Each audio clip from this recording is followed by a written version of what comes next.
तो फिर से आपका स्वागत है हमारे नई वीडियो में। हम डिबेंचर के हिसाब सीख रहे थे। पिछले वीडियोस में हमने क्वेश्चन नंबर 15, 16, 17 और 18 को देख लिया था। आज हम उसी में से बोर्ड के एग्जाम में जो क्वेश्चन पूछे गए थे, क्वेश्चन नंबर 11 और क्वेश्चन नंबर 12 करेंगे। ठीक है, तो क्वेश्चन नंबर 11 में पढ़ लेता हूँ। आदिनाथ लिमिटेड ने रुपए 18 लाख की मशीनरी शिखर लिमिटेड के पास से तारीख 10/9/2017 के दिन खरीदी। रुपए 3 लाख तुरंत ही चुका दिए और बाकी की रकम पेटे। आदिनाथ लिमिटेड ने रुपए 15,80,000 के 9% के डिबेंचर दिए। आदिनाथ लिमिटेड की वही में आवश्यक प्रविष्टि पारित कीजिए। तो सबसे पहले तो आदिनाथ लिमिटेड कर क्या रही है कि शिखर लिमिटेड के पास से मशीनरी खरीद रही है जो 18 लाख की है।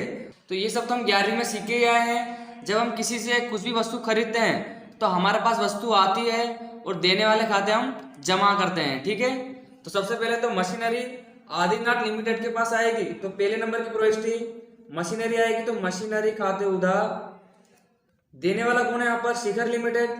तो शिखर लिमिटेड खाते से, और जो आदिनाथ लिमिटेड है वो कुछ पैसे चुका भी दिए जैसे कि 3 लाख रुपए। तो बैंक खाते से उसके पास से पैसे जाएंगे, बैंक खाते से। टोटल संपत्ति कितनी खरीदी उसने? 18 लाख की। तो 18 लाख, और उसने चुकाए कितने? 3 लाख। तो 3 लाख लेके हमने बैंक में। अगर आप डिफरेंस की रकम निकालो तो यहाँ पर आता है 15 लाख। इसका मतलब शिखर लिमिटेड को अभी भी 15 लाख चुकाना बाकी है। तो वो क्या कर रही है? आगे लिखा था कि वो अपने क्या दे रही है? 15,80,000 के 9% के डिबेंचर वो दे रही है। किसको दे रही है? शिखर लिमिटेड को।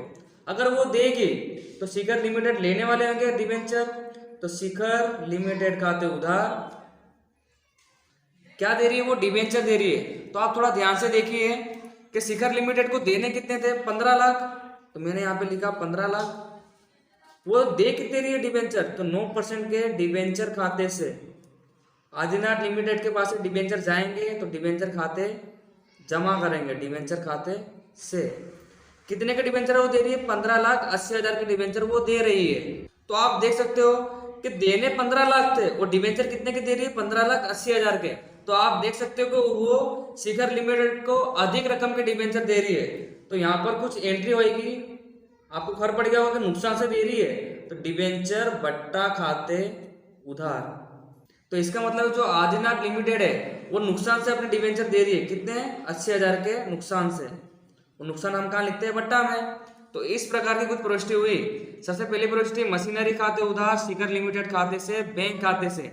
ये तो हमने 11वीं में सीखा ही हुआ है। और यहाँ पर खाली थोड़ी सी एंट्री के शिखर लिमिटेड को डिबेंचर दे रही है। तो शिखर लिमिटेड लेने वाले है। शिखर लिमिटेड खाते उधार 9% के डिबेंचर खाते से देने थे 15 लाख, दिए कितने? 15,80,000। इसका मतलब जो 80,000 है वो किस में जाएंगे? बट्टा में जाएंगे। तो ये तो नॉर्मल सी प्रविष्टि आपको आई होगी। ठीक है, बट सवाल में आगे कुछ लिखा हुआ है, यदि आदिनाथ लिमिटेड बाकी की रकम पेटे। बाकी की रकम कितनी थी? 15 लाख। और यहाँ पे लिखा क्या है? यदि आदिनाथ लिमिटेड बाकी की रकम पेटे 14,10,000 के 9% के डिबेंचर दे तो उसकी प्रविष्टि किस प्रकार से लिखेंगे? तो इसको भी हम कर लेते हैं। इसका मतलब इसका अल्टरनेटिव पूछ रही है कि 15,80,000 नहीं दे रही है, अब कितने दे रही है? 14,10,000। तो प्रविष्टि तो हमारी वैसी होगी। दूसरे नंबर की प्रविष्टि इसके और में लिखेंगे। तो शिखर लिमिटेड खाते उधार, क्योंकि रकम तो उसी को चुकानी है। शिखर लिमिटेड खाते उधार और डिबेंचर दे रही है तो 9% के डिबेंचर खाते से शिखर लिमिटेड को देने कितने थे? 15 लाख पूरे, और वो दे कितने रही है? डिबेंचर के 14,10,000 के डिबेंचर वो दे रही है। तो अब आप यहाँ पर देख सकते हो ज्यादा कीमत चुकाने पड़ रही है तो वो बट्टा कहलाता है। कम कीमत चुकाने पड़ रही है वो भी कंपनी को, तो उसके लिए क्या बन जाता है? प्रीमियम। तो प्रतिभूति प्रीमियम खाते क्या हो जाएगा?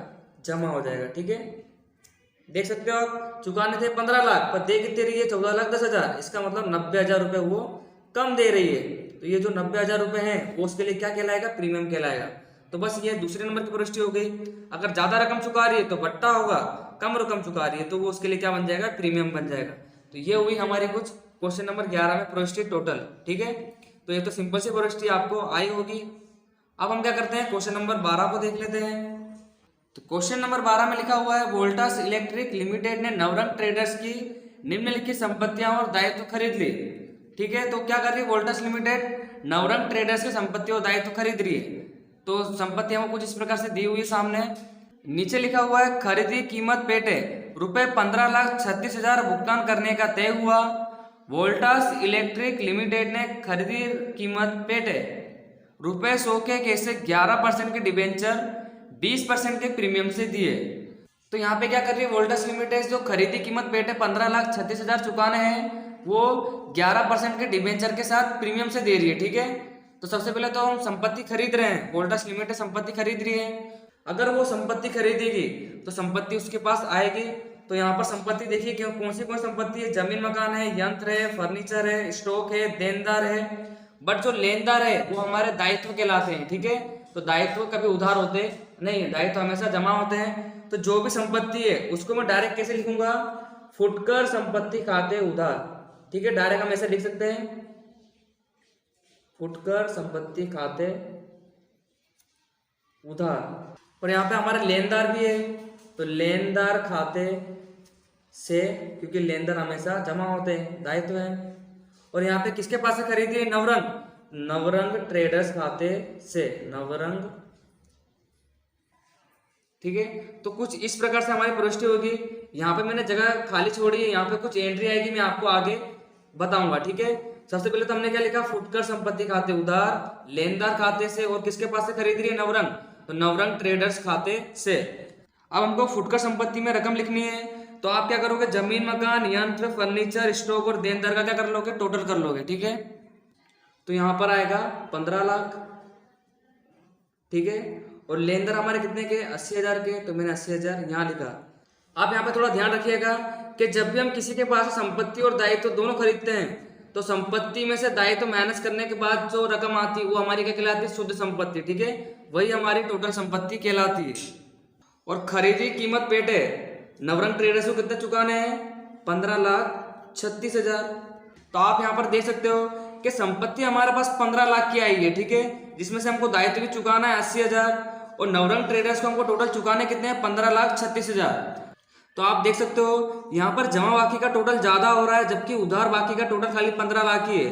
तो आप क्या करोगे, इन दोनों को प्लस करके जब इसको माइनस करोगे तो यहाँ पे डिफरेंस की रकम आ रही है 1,16,000 रुपए, जिसको मैं कहूंगा ख्याति। अब ख्याति मैंने नाम क्यों दिया है, तो आप देख सकते हो कि जब आप किसी का पुराना धंधा खरीदते हो तो उसको तो कुछ वर्ष लगे होंगे ना उस धंधे को जमाने में। अगर आप किसी का धंधा ऐसे खरीद लोगे तो वो अपने क्रेडिट की रकम तो लेगा ना, वो क्रेडिट को हम क्या कहते हैं, ख्याति। यानी जब तक वो धंधा चला रहा था इतने वर्षों में उसने कुछ नाम कमाया होगा तो उसकी रकम भी तो वो लेगा ना, तो उसी को हम क्या कहते हैं, ख्याति कहते हैं। तो ख्याति की रकम उसने एक्स्ट्रा ली है। तो आप देख सकते हो कि जब इन दोनों को प्लस करोगे और इन दोनों को प्लस करोगे तो रकम दोनों समान हो जाएगी।